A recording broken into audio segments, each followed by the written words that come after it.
Tout compte fait avec Éric Revel. Bonjour Éric. Oui.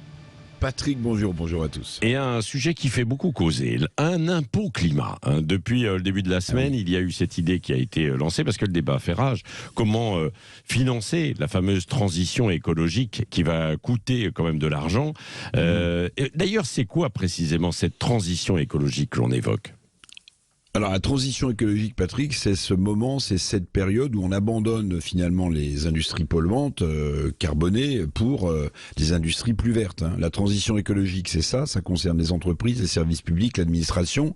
L'objectif, je vous le rappelle, c'est zéro carbone en 2050 pour l'économie française et ça va coûter très très cher, mais aussi, disent les spécialistes, ça aura un impact rapide sur la croissance, donc ça c'est la bonne nouvelle. Le coût annuel, Patrick, vous êtes assis, est évalué entre 60 et 70 milliards d'euros par an, donc, coût annuel à l'horizon 2030. Et il n'y a que deux pistes possibles pour financer tout ça, l'endettement ou l'impôt. Alors c'est ça, alors on y va sur ces deux pistes. Lequel ? Oui, alors l'endettement, je vous fais pas de dessin, l'accumulation de déficits budgétaires et le gonflement, on en parle souvent à 3 000 milliards d'euros de dette. Bon, ça laisse peu de place pour une nouvelle étape d'endettement, le tout sous l'œil inquiet des marchés financiers qui se demandent comment on va continuer à financer cette dette. Donc, il resterait l'impôt. Bon, alors l'impôt en France, on sait qu'on a la magie pour en créer de nouveaux.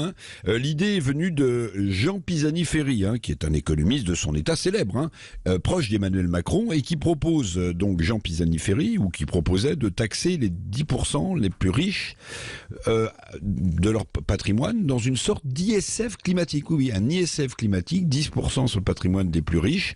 Ça rapporterait entre 5 et 7 milliards d'euros par an, donc on est loin des chiffres que je vous citais tout à l'heure.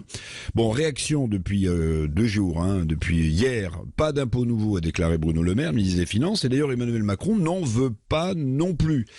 On comprend en fait, parce qu'on ne peut pas en même temps baisser les impôts de production des entreprises comme l'a fait le gouvernement et comme le souhaitait Emmanuel Macron, et taxer ceux les plus riches qui seraient justement susceptibles d'investir dans les entreprises. Alors là, pour le coup, ce serait délirant et complètement contradictoire. Oui, parce que Emmanuel Macron avait fait des promesses de ne pas augmenter les impôts. On le voit mal, donc, retaxer les plus riches au nom du climat. Vous avez raison, petit retour en arrière. Il y a 6 ans, on était en 2017, Emmanuel Macron a supprimé en partie l'ISF, l'impôt sur la fortune, vous en souvenez, qui taxait à la fois l'immobilier, le foncier et le capital des plus riches, environ 150 000 foyers français. Donc il a supprimé l'ISF au profit d'un seul impôt sur la fortune de l'immobilier. Alors évidemment, la gauche lui reproche, notant que le ruissellement d'investissement en France n'a pas eu lieu. Et pourtant, il faut être clair et transparent. On note quand même que des Français riches reviennent en France après leur exil fiscal. Ça, c'est une tendance nette. Et que les investissements étrangers, on en parlait, ils sont quand même plutôt au rendez-vous depuis quelques années.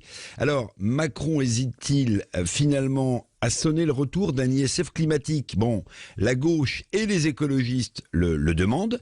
À l'Élysée, on assure que le président n'en veut pas, mais vous avez peut-être noté cette une du Figaro ce matin, Patrick, qui note impôt climat, Macron va-t-il résister à la gauche? Bon, j'en reparlerai peut-être la semaine prochaine. Ouais, et puis on va en reparler tout à l'heure aussi avec mon invité Mathilde Panot de la gauche, justement, de la NUPES de LFI, qui sera mon invité à 8h15. On reviendra aussi sur la réforme des retraites, parce que le feuilleton n'en finit pas. Hier, il y avait Yael Braun-Pivet, la présidente de l'Assemblée nationale, à ce micro. Et il va y avoir une réponse directe aussi, puisqu'elle évoquait... Et elle tout ça sur Sud Radio. Oui, elle mettait en cause hier le président de la commission des finances, Éric Coquerel, qui est de LFI. Merci Éric.